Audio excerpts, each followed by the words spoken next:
Car interior. Kamar yadda muka yi bayani akan exterior part of the car, sassa da ɓangarorin mota na waje a bidiyon mu na baya, inda muka kawo muku sunayensu, amfaninsu da ta yadda ku dinga kula da su don gudun samun matsala. Ɗaya bayan ɗaya har kuka yaba kuma kuka ji daɗin haka. Ba a nan muka tsaya ba. Yau ba mun kawo muku details akan interior part of the car, sassa da ɓangarorin mota na ciki. Ku kasance tare da Dabo Drive, kar ka canja tasha. Kada ka manta, yi subscribe ka danna ƙararrawa. Dabo Drive, lafiyar motocinku.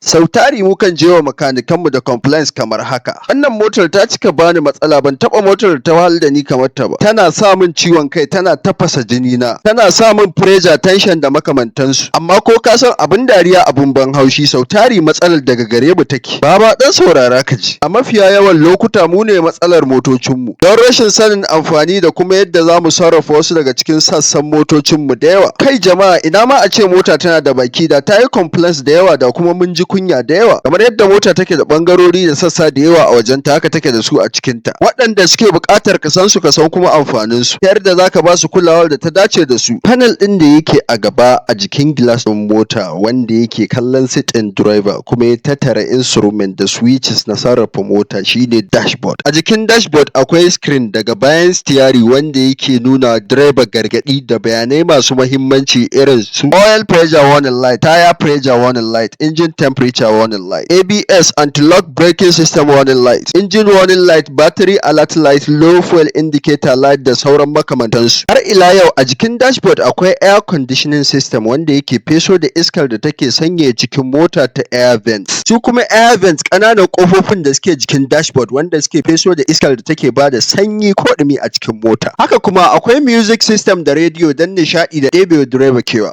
Airbag wata balobalo ce mai cike da iska wadda take bayyana yayin haɗari domin ba da kariya ga direba da fasinjan da ke ciki domin kada wani abu ya cutar da su daga cikin sassan mota. A tsakanin seat ɗin direba da fasinja na gaba, wannan shine armrest, yana ba wa direba balance da support a lokacin driving. Gearbox akwai automatic transmission da manual transmission, wannan shine yake bambance mota automatic da manual. Akwai pedals guda uku wanda direba yake iya sarrafa mota da su da kafa. Accelerator, throttle, brake, birki, clutch. Manual ita take zuwa da pedals guda uku, accelerator, brake da clutch. A automatic biyu kawai take zuwa da su, accelerator da birki. Wannan kuma shine footrest. Mota tana da kujeru gaba da baya, seat ɗin direba, fasinjan gaba da fasinjojin baya.